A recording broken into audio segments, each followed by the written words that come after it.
Hello friends, मैं प्रीति सोनी छत्तीसगढ़ से। Friends, बहुत सारे लोग नहीं मानते कि कल की अवतार आ चुके हैं या कल की अवतार जी का प्रकट होने का टाइम आ चुका है। बहुत सारे लोग कमेंट भी करते हैं कि ये कल के अवतार अभी नहीं आएंगे, आप लोग झूठी बातें फैलाते हैं। फ्रेंड्स, एक बात सोचिए, चलो थोड़ी देर के लिए नहीं मानते कि कल के जी आ गए हैं, है ना। हम उनके हिसाब से सोच के देखते हैं। तो फ्रेंड्स, आप ये भी देखिए ना, कलयुग का क्या वर्णन किया गया था। जैसे भागवत है और बहुत सारे ग्रंथों में कलयुग का वर्णन किया गया था। तो कलयुग के वर्णन में क्या कहा गया था? कलयुग के वर्णन में यही कहा गया था कि जहाँ धर्म बिल्कुल खत्म होने लगे और जो धर्म है, पूजा पाठ है, सिर्फ दिखावे की चीज़ रह जाए।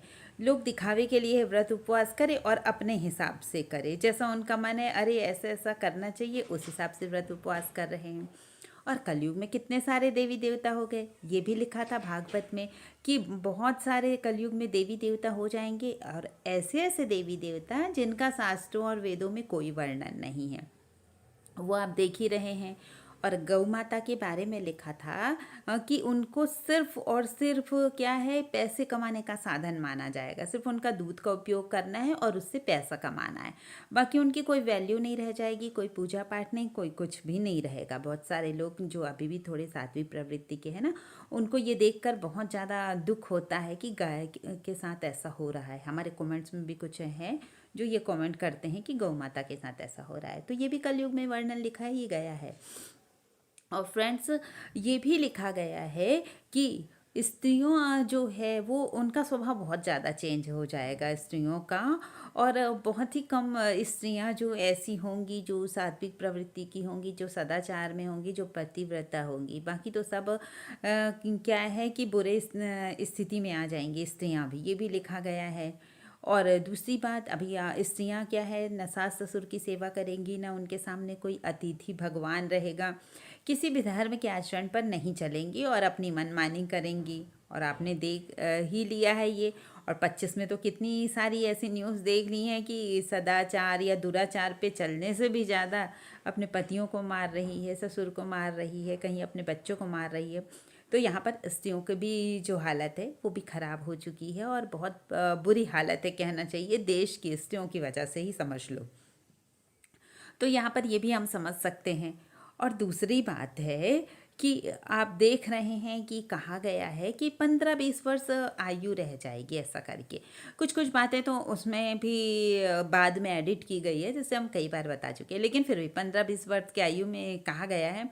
तो आप देख रहे हैं ना कि कितनी मौतें एक कम एज में हो जा रही है। बोल रहे हैं कि लोग बूढ़े दगने लगेंगे, 9-10 साल में ही बुढ़ापा आ जाएगा। तो देख लो कि बच्चों के बाल भी कितने सफ़ेद होने लगे हैं, चेहरे पर झुर्रियाँ आ गई है, या कुछ भी आजकल तो उटपटांग का खाना खा रहे हैं, तो उनके चेहरे का भी तो हाल आपने देखा होगा कि कैसा हो गया है। और फ्रेंड्स, ये भी बोला गया है कि बस एकमात्र भगवान होगा, वो पैसा होगा।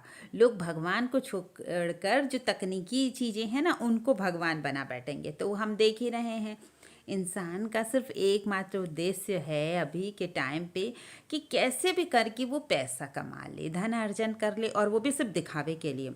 और जिसके पास भी थोड़े बहुत भी पैसे होंगे तो उसका घमंड बहुत ही ज़्यादा रहेगा। वो अपने आप को कुबेर समझने लगता है। ये तो हमने देखा ही है, कितने घमंडी हो जाते हैं जो थोड़े से पैसा कमा लेते हैं। तो ये भी बात सत्य हो रही है। और परिवार टूटेंगे, एकल परिवार होगा, ये भी बात सत्य हो रही है। और देवी देवताओं के बारे में भी कहा ना कि अनगिनत ऐसे देवी देवता हो जाएंगे जिनका वेदों शास्त्रों में वर्णन नहीं होगा। तो आप भी देख रहे हैं, एक वीडियो भी हमने इस पे बनाया हुआ है कि गली गली में देवी देवता हैं, और ऐसे देवी देवता जिसको हमने कभी सुना नहीं है, वो किसने रखा, क्यों बनाया, पता नहीं। लोग अपने स्वार्थ के लिए तो कुछ भी करते हैं ना, तो नए नए नकली भगवान बना देते हैं। और जो संतों को हम देख रहे हैं, संत क्या है, बहुत बुद्धिमान है, लेकिन किस मामले में रहेंगे, पैसे कमाने के मामले में। वो यही चाहेंगी कि वो कैसे भी करके बस पैसा कमा ले। वो सबको सिखाते नहीं रहते दान करो दान करो, और वो कहाँ जाकर दान करते हैं, है ना। आपने वैसे भी देखा है कि कोई भी जो भी है छल करता है तो वो साधु के वेश में ही आता है छल करने के लिए। तो ये भी है कि साधु का वेश मतलब बहुत ही अच्छा वेश होता है, जो बहुत अच्छा संस्कारी हो। तो किसी को छल करना होता है ना, तो कैसे वो मीठी मीठी बातें करके अपने जाल में फंसाता है और उसके बाद छल करता है। साधु के वेश का मतलब ये है।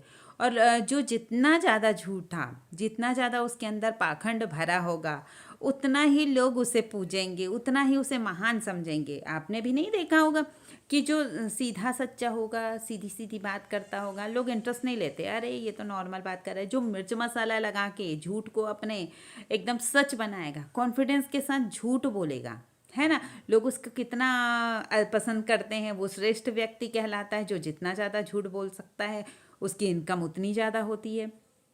तो आज के ज़माने में, आज के टाइम पे सारी बातें सटीक बैठ रही है। आप ही देख रहे हैं, अभी तक के क्या था, जो जितना ज़्यादा झूठ बोल सकता था उसकी कमाई उतनी ज़्यादा थी, जो जितना ज़्यादा चोरी कर सकता था वही कमाता था। और धन कमाने के लिए कोई किसी को भी मार रहा है। हमने भी देखा है, कितने भी हम फल फ्रूट्स ले रहे हैं, सब्जी भाजी ले रहे हैं, इंजेक्शन लगा लगा के उसमें ऐसे ऐसे रसायन खाद डाल डाल के कि लोग मरे तो मरे, कोई फ़र्क नहीं पड़ता, उनको पैसे मिलने चाहिए, वो सुंदर दिखना चाहिए। कलर कर देते हैं सब्जियों में भी, आपने भी देखा होगा ना, कुछ हम हाथ में लेते हैं तो कलर निकलने लगता है।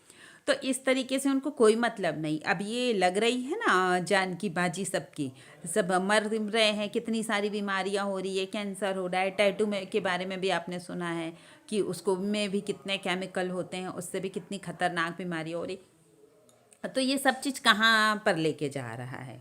आप ये सोचिए, प्राकृतिक आपदाओं के बारे में भी बताया गया है ना, भागवत में भी मैंने पढ़ा है। तो ये प्राकृतिक आपदाएं हैं, और लोग जो सात्विक और जो धर्म को नहीं मानते, बिना स्नान किए भोजन कर लेते हैं। कई कारण ऐसे हैं, और हम तो देख ही रहे हैं कि कितने सारे खाद डले या ऐसा हम खा रहे हैं, नकली नकली केमिकल वाला खाना। तो एज कहाँ से बचेगी किसी की भी। फिर भी अभी जो हम लोगों की स्थिति है, फिर भी ठीक है। आज के बच्चे, आपको लगता है कि वो बहुत ज़्यादा सरवाइव कर पाएंगे? आजकल के बच्चे कैसा खाना खा रहे हैं, मैदे पे ही जिंदा है, समझ जाओ। कितने लोगों को मैंने देखा घर का खाना नहीं खाते, उनको मैगी चाउमीन या ऐसे ही चीज़ें चाहिए। तो अब आप बताओ कि कहाँ पे स्थिति, क्या ये सही है? और बार बार हमने यही कहा कि भगवान को आना है तो उनके आसपास के लोग भी तो उनको चाहिए कि वो पॉजिटिव हो, मतलब सात्विक हो। वो कहाँ पर जन्म लेंगे? उनके माँ बाप भी तो सात्विक होने चाहिए। जब सब दुराचारी बन जाएंगे, सब ऐसे बन जाएंगे, तो भगवान का जन्म भी कहाँ पर होगा?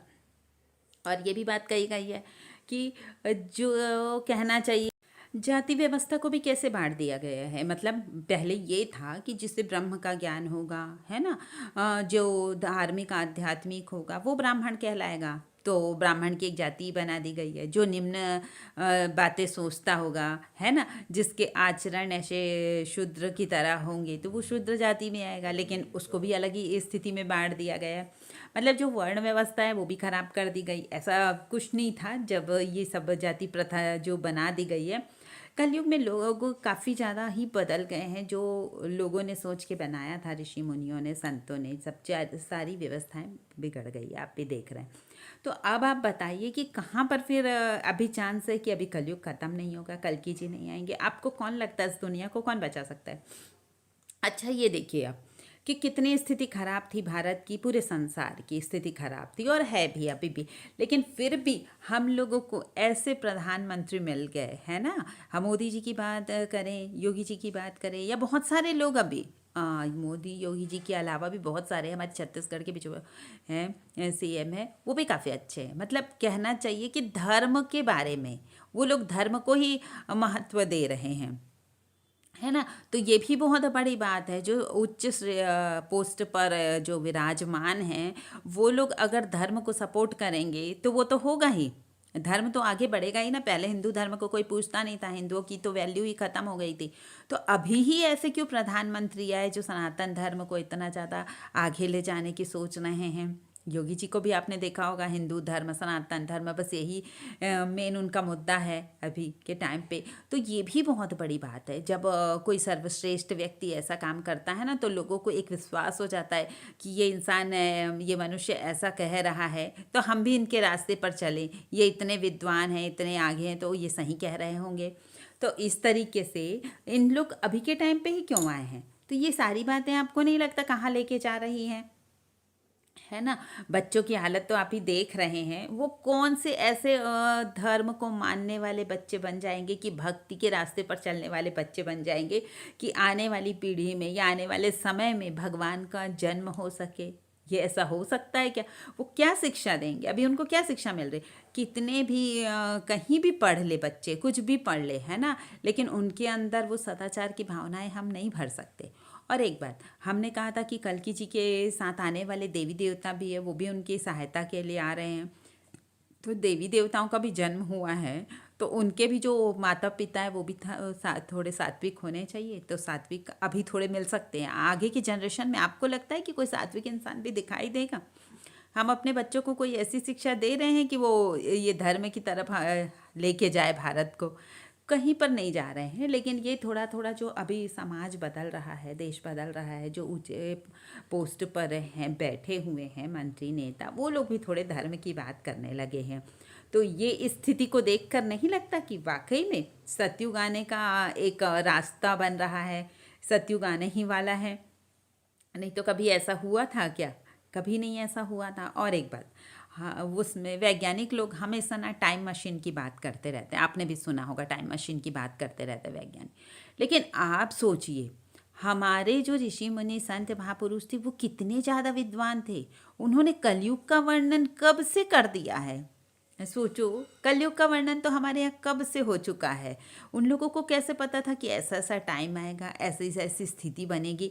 और बिना टाइम मशीन के वो लोग कहीं नहीं जाते थे, है ना। उन लोगों को टाइम मशीन से कहीं जाने की भी जरूरत नहीं पड़ती थी। बस वो लोग सिर्फ देख के, ध्यान के माध्यम से वो लोग त्रिकालदर्शी होते थे। वो लोग समझ गए थे कि आने वाला टाइम ऐसा ऐसा होगा। कितनी उनकी बातें सटीक होती थी, हमारे जो संत महापुरुष हैं। भले ही हम नहीं माने, हम खुद ही इग्नोर कर देते हैं कभी कभी कि सच में ऐसा है, लेकिन ये तो सच है ना। हम माने या ना माने, लेकिन सत्य तो सत्य रहता है। तो ये भी बात एक प्रूफ नहीं है? आप लोगों को नहीं लगता कि ये जितनी भी भविष्यवाणी हुई हैं आज के टाइम पर ही क्यों फिट बैठ रही हैं? आज के टाइम पे ही ऐसा क्यों लग रहा है कि बिल्कुल बस सब कुछ होने ही वाला है? और ये भी बात है फ्रेंड्स, जब इंसान सब कुछ जान जाएगा तो एक कहना चाहिए उनमें पैनिक वो हो जाएगा। इंसान जानेगा तो अरे सच में ऐसा होने वाला है, सच वो घबरा जाएगा, डर जाएगा। हमने देखा था कोरोना के टाइम पे भी लोग कोरोना से कम घबराहट और डर की वजह से ज़्यादा ही मर गए थे। कभी कभी लोग मुझे भी कहते हैं कि आप डराना बंद करो, आप बहुत डरा रहे हो। डरा नहीं रहे हैं, हम सत्य बताने की कोशिश कर रहे हैं कि इसी बहाने कम से कम लोग भगवान का नाम लेने लगे। तो ये भी एक कारण होगा कि भगवान ने ऐसी व्यवस्था बना दी गई हो कि लोग विश्वास नहीं करेंगे, ताकि वो बहुत ज़्यादा पैनिक ना कर सके, है ना। और सीधे साधे तरीके से रहें और उनको लगे कि बस हमारी लाइफ तो बिल्कुल नॉर्मल ही चल रही है, जैसे हमेशा से चलते आई है। लेकिन सच इसके विपरीत है। जो इस बात को जानते हैं, मानते हैं, थोड़ी बहुत भक्ति करते हैं, वो इस बात को तो अच्छे से जानते हैं कि आज की स्थिति क्या है। आप लोग भी जानते हैं। अब आप बताइए कि इस दुनिया को कौन बचा सकता है? सिर्फ कल्कि जी ही बचा सकते हैं ना इस दुनिया को। और एक बात, बहुत सारे मैंने वीडियो में देखा है कि कल्कि जी के बारे में बातों स्टार्टिंग अच्छी होती है, लेकिन बाद में लोग क्या करते हैं, बाद में लोग उटपटांग बातें करने लगते हैं कि जो कली पुरुष आएगा उल्लू में बैठ कर आएगा, इसमें बैठ कर आएगा। लेकिन लोगों को मज़ा आता है क्योंकि उसमें मिर्च मसाला लगी होती है कि उल्लू के ऊपर कैसे कली पुरुष बैठ के आएगा। लेकिन सत्य आप जानते हैं, जो हमारा वीडियो भी देखते हैं, जो हमें सपोर्ट कर रहे हैं, यानी वो इसलिए ही सपोर्ट करते हैं, उनको मालूम है कि ऐसी ही स्थिति होने वाली है। यही सत्य है। कोई हमारे वीडियो में कोई बनावटी बातें होती नहीं, कोई मिर्च मसाला नहीं होता, कोई हम चमत्कार के बारे में बात नहीं करते कि ऐसा होगा। जो सत्य है वही करते हैं। और मुझे पूरा यकीन है जो हमारा वीडियो देखते हैं वो लोग इस सत्य को स्वीकार करते हैं कि बिल्कुल सिंपल तरीके से होता है। भगवान का काम जो होता है, आपने जितने भी अवतार आए हैं सब ने आपने देखा है कि बिल्कुल सीधे साधे तरीके से रहता है। उनके रहते तक के बहुत कम लोगों को पता चलता है कि वो अवतार है। ऐसा लगता है ये तो नॉर्मल सी लाइफ है, नॉर्मल ही सब कुछ चल रहा है। उनके जाने के बाद पता चलता है कि इन्होंने तो इतने बड़े बड़े काम कर दिए हैं, ये भगवान थे। हम लोगों को पता नहीं चला, लेकिन यही भगवान थे। ऐसी स्थिति बन जाती है। तो अभी के टाइम पे भी यही स्थिति बनने वाली है कि जो भगवान भी हैं उनको भी कोई नहीं मान रहा है कि ये भगवान है। जाने के बाद सबको लगेगा कि अरे हाँ, यही भगवान है, इन्होंने तो इतने बड़े बड़े काम किए हैं। और आपको बताया भी गया है ना कि बहुत सारे देवी देवता अभी भी धरती पर है, उनको भी कोई नहीं पहचान सक रहा है, क्योंकि वो बिल्कुल साधारण वेशभूषा में है, साधारण दिखेंगे। वो बिल्कुल भी जो अभी के टाइम पे देवी देवता है ना, कल्कि जी को छोड़कर, है ना, कल्कि जी की बात ही अलग है। कल्कि जी को छोड़कर जितने भी अभी महापुरुष संत महात्मा जो धरती पर है, वो बिल्कुल नॉर्मल रहेंगे। आप उनको देखकर बिल्कुल नहीं पहचान सकेंगे कि सच में ये भगवान है। ये तो देखने में भी नॉर्मल है, ये कैसे भगवान हो सकते हैं? मतलब कोई भी इस सच्चाई को नहीं जान पाएगा। और लेकिन ये तो सच है ना कि भगवान की सहायता के लिए बहुत सारे देवी देवता धरती पर आए होते हैं, जो रामायण के समय पर आए थे, महाभारत के समय पर आए थे। जब भी ऐसा कुछ होता है तो देवी देवता जरूर धरती पर आते भगवान की सहायता करने, वरना फिर कौन उनकी सहायता कर पाएगा, कौन इतना समझ पाएगा। तो आप भी इस बात को मानिए कि अगर आप सत्य के राह पर है तो आपको कुछ नहीं होगा। आप भगवान की सेना में है। हो सकता है अभी आपको पता नहीं है कि आप कौन हैं, हो सकता है कोई आप देवी देवता हो, संत महापुरुष हो। और एक बात ये भी बताई गई है, हम अक्सर अपने वीडियो में बताते रहते हैं कि अभी बचेगा कौन।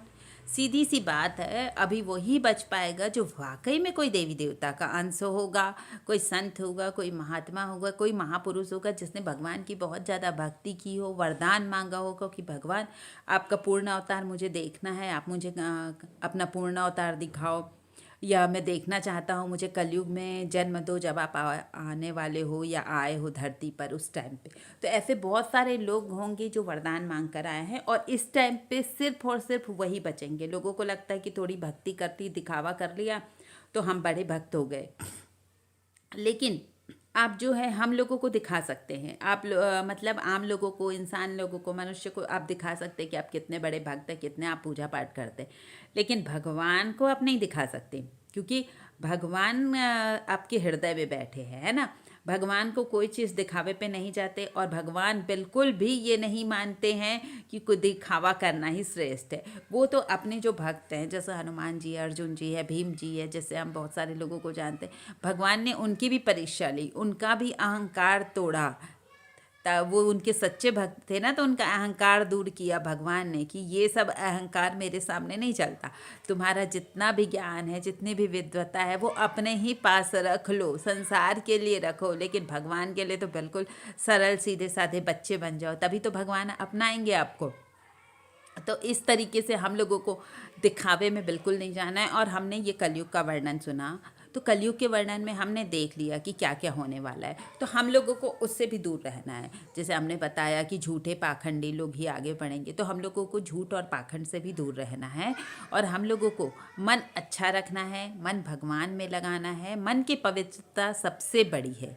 मैं बार बार बोलती हूँ कि आप पूजा पाठ नहीं करते होंगे तो भी चलेगा, है ना, आपका ध्यान नहीं लगता तो भी चलेगा, लेकिन आप मन के ज़रूर साफ रहिए।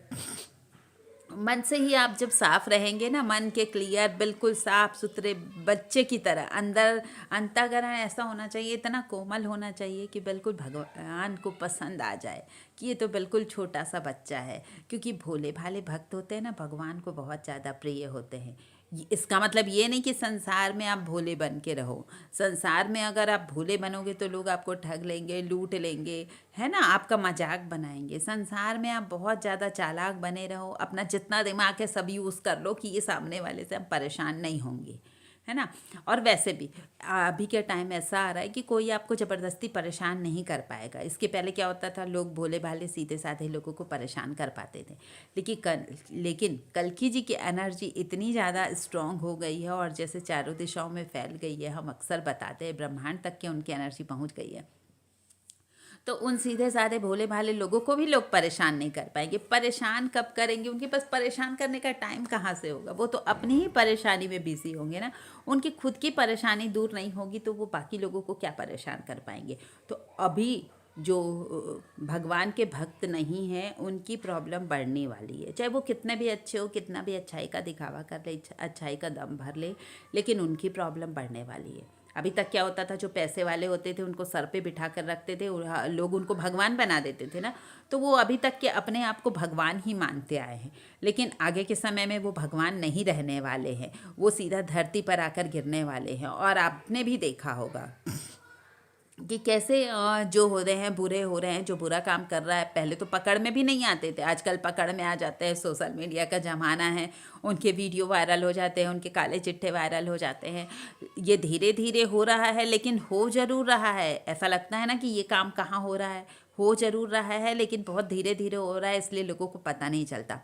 तो ये ऐसा टाइम चल रहा है, सीधी बात है, जो सत्य के साथ, जो सच्चाई के साथ खड़ा है, उसके साथ अच्छा होगा, अच्छे के साथ अच्छा होगा, बुरे के साथ बुरा होगा, और वो भी ब्याज सहित होगा। जो अच्छा होगा उसको बहुत कुछ ब्याज के साथ मिलने वाला है, और जो बुरा होगा उसको भी बहुत कुछ ब्याज के साथ मिलने वाला है। तो अपना सारा भी ईगो छोड़ दीजिए और भगवान की भक्ति में लग जाइए, और कल्कि जी का नाम स्मरण करिए। कल्कि जी नहीं तो आपके जो भी इष्ट है उनका नाम स्मरण कीजिए, क्योंकि भगवान अलग अलग नहीं है, वही राम कृष्ण है, वही देवी माता है, वही सब कुछ है। हनुमान जी भी वही हैं, सारे देवी देवता एक ही हैं। अगर किसी एक को भी हम मान लेते हैं ना, तो सारे देवी देवता अपने आप प्रसन्न हो जाते हैं। तुलसीदास जी ने रामायण में लिखा है ना, जिन पर कृपा राम की होई, ता पर कृपा करे सब कोई। मतलब एक की भी कृपा अगर किसी पर हो गई तो सारे देवी देवता उन पर अपने आप कृपा कर देते हैं। तो जो आप भ्रमित मत होइए, जो आपके इष्ट हैं आप सिर्फ उनको भी मान सकते हो, जरूरी नहीं कि आप कल्कि जी को मानो। जो इष्ट आप इतने दिन तक मानते आए हैं ना, उन्हीं को ही मानो, उन्हीं में आपका मन मजबूत होना चाहिए। इससे क्या होता है, बार बार हम एक इष्ट बनाकर उनका नाम लेते हैं तो हमारे इष्ट स्ट्रांग होते हैं, हमारा मन मजबूत होता है, और वो हमारी सहायता भी ज़रूर करते हैं। अगर आपको मेरा ये वीडियो अच्छा लगा है तो लाइक कमेंट शेयर ज़रूर कीजिए। जो मेरे चैनल पर नए हैं वो चैनल को सब्सक्राइब ज़रूर करिए। Thank you friends.